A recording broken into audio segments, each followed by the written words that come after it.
హల్లెలూయా. యేసుక్రీస్తు నామమున అందరికీ హృదయపూర్వక వందనములు. నజరైన యేసుక్రీస్తు వారు సిలువలో పలికిన 4వ మాట మార్కు సువార్త 15వ అధ్యాయము 34వ వచనము. 3 గంటలకు యేసు ఎలోయి ఎలోయి లామా సబక్తాని అని బిగ్గరగా కేక వేసెను. ఆ మాటలకు నా దేవా నా దేవా నన్నెందుకు చేయి విడిచితివి అని అర్థము.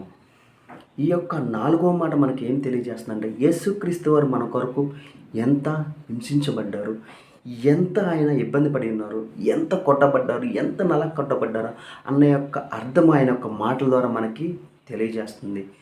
చేయి విడిచితివి అంటే ఆయన తట్టుకోలేకపోయాడు. ఎందుకంటే లోక సంబంధమైన ఎవరు కూడా అంత ఇబ్బంది పడరండి. మన కొరకు ఆయన సిలువలో గాయపరచబడ్డాడు. మన కొరకు ఆయన శరీరము దున్నబడింది. ఒక పొలాన్ని ఎలాగైతే దున్నుతారో అట్టి రీతిగానే ఆ కొరడాలతో నజరైన యేసుక్రీస్తుని కొడుతుంటే ఆ యొక్క శరీరం అంతా దున్నబడిందండి. ఆ యొక్క గాయాల్లో ఉండి రక్తం వస్తూ యేసుక్రీస్తు ముళ్ళ కిరీటం పెట్టి ఆ యొక్క చేతులకి మేకులు వేస్తే దేవుడు ఎంత ఇబ్బంది పడ్డాడంటే, ఆ ఇబ్బంది అంతా ఎవరి కోసమో తెలుసా? నీ కోసము, నా కోసము, మనందరి కోసము. ఆయన ప్రతి ఒక్కరి మీద ఉన్న పాపాన్ని క్షమించడానికి ఆయన వల్ల కాలేదు. నా దేవా నా దేవా నన్ను ఎందుకు చేయి విడిచితివి అని దేవుణ్ణి అడుగుతున్నాడు. కానీ ఏమన్నాడని చెప్పనా? కానీ నీ చిత్తమే జరిగించు. ఎందుకంటే ఆయన కొట్టబడడం ద్వారా ఈరోజు మనము ఇలా ఉన్నాము. ఈరోజు మనం ఇలా ఉన్నామంటే కారణము నజరైన యేసుక్రీస్తు మన కొరకు ప్రాణం పెట్టుటే, ఆయన మరణించి తిరుగు లేచుటే.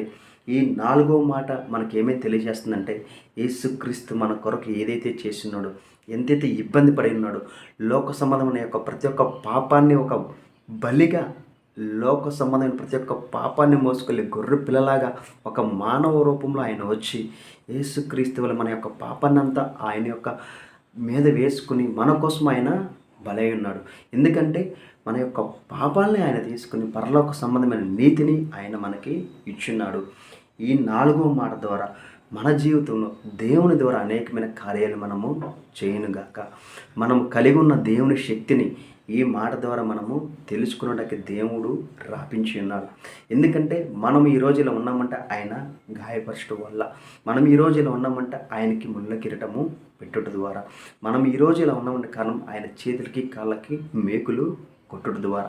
ఎందుకంటే అలా చేయడం ఏంటంటే లోక సంబంధమైన పాపాన్ని తీసుకువెళ్ళిపోయాడు ఆయన, పరలోక సంబంధమైన నీతిని మనకి ఇచ్చుటకు ఆయన అలా నిందించబడ్డాడు, హింసించబడ్డాడు, బాధించబడ్డాడు. కాబట్టి మనం ఎప్పుడైతే ఈ మాట ద్వారా మనం ఆయన నామాన్ని ఘనపరుస్తామో, ఈ మాట ద్వారా ఆయన యొక్క నామంలో మనం పొందుకున్న శక్తిని, సామర్థ్యం మనం విశ్వసించి మనం తెలుసుకుంటామో, దానిలో మనకి అద్భుతం ఉంది, దానిలో మనకి విజయం ఉంది. ఈ 4వ మాట ద్వారా మన జీవితంలో అనేకమైన కార్యాలు జరుగును గాక. ఆమేన్. ప్రార్థించుకుందామా? మహాప్రేమ గల తండ్రికి వందన స్తోత్ర ఆచరించుకున్నాం తండ్రి. ఇదిగో దేవా, నజరైన యేసుక్రీస్తు వారు పలికిన 4వ మాట ద్వారా తండ్రి మా జీవితాల్లో తండ్రి స్థిరపరచబడను గాక, మేము బలపరచబడను గాక, మాకు కావాల్సిన ప్రతి ఒక్క శక్తిని మాకు అందచేయమని నా చెడైన యేసుక్రీస్తు నామమున అడిగి వేడుకుంటున్నాము తండ్రి. ఆమేన్. అందరికీ హృదయపూర్వక వందనములు.